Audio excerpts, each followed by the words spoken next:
There's a fantastic new plan available for Canadians looking to get into the housing market. And today I want to make sure that you know all about it so you can save for your house purchase in the most efficient way possible.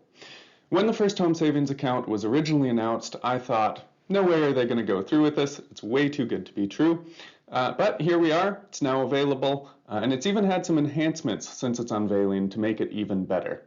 The really short version is it's a new account type that combines the best features of both an RSP and a tax-free savings account, so when used effectively, it can make your down payment completely tax-free. So let's get into it.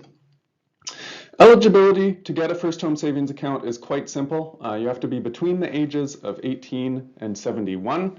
You have to have not owned a home recently. So that's in the current year or in the preceding 4 years leading up to it. And you have to be a resident of Canada to qualify. They are intended for Canadians to buy homes in Canada.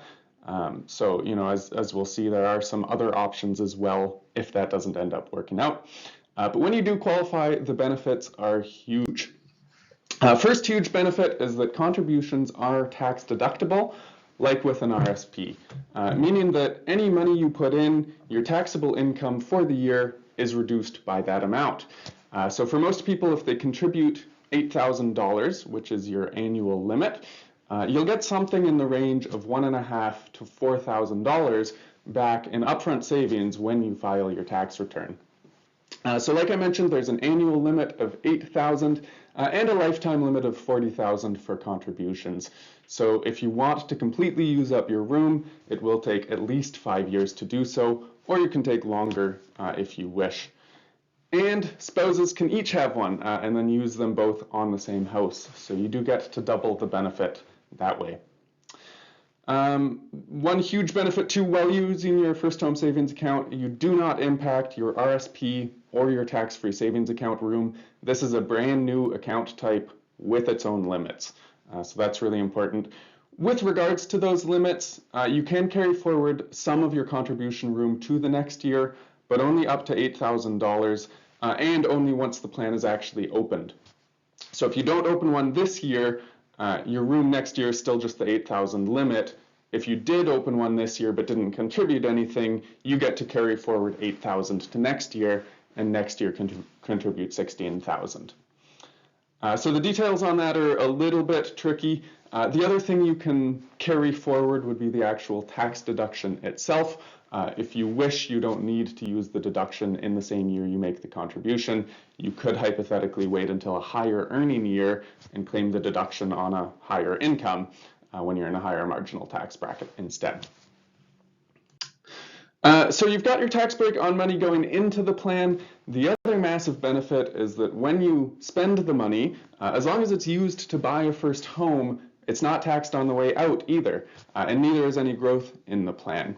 So you're saving on income tax on the way in, you're hopefully growing the money, and then you're pulling everything out totally tax-free. Meanwhile, the only stipulation is that you have to actually use the money on a house, which you were probably planning on buying anyway. So it seems like a win-win-win to me. And what's really cool is that even if you don't end up using the funds for a house, you can then roll them into your RSP instead without even using up your RSP room. So in a sense, even if you're not sure that you're going to end up buying a house down the road, it could be worthwhile to open a first home savings account anyway, since at that point it just functions as extra RSP room. I'm not seeing a lot of downsides to these new plans. Originally, it wasn't going to be possible to use this and the RSP homebuyers plan at the same time, but now that's an option as well if you also have an RSP. The only downside that's sort of apparent to me is that these accounts can only be open for 15 years. At that point, you have a few options.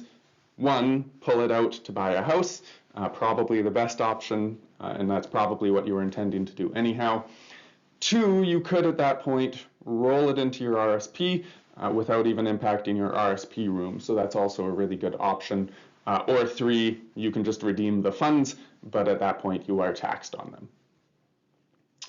So that's just something to be quite aware of. Once you open the first home savings account, you are starting a 15-year clock before something has to be done with it.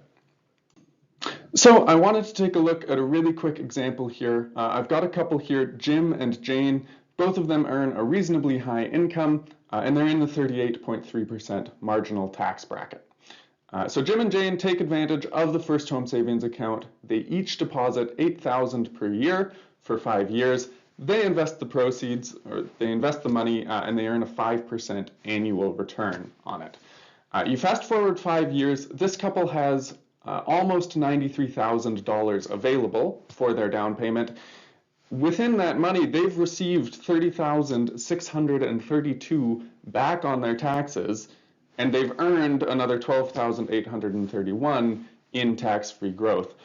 So I want to be clear here, by using the strategy, this household is up by over $43,000 compared to if they hadn't bothered, if they just saved their 80 grand in cash, earning nothing, not using the first home savings account.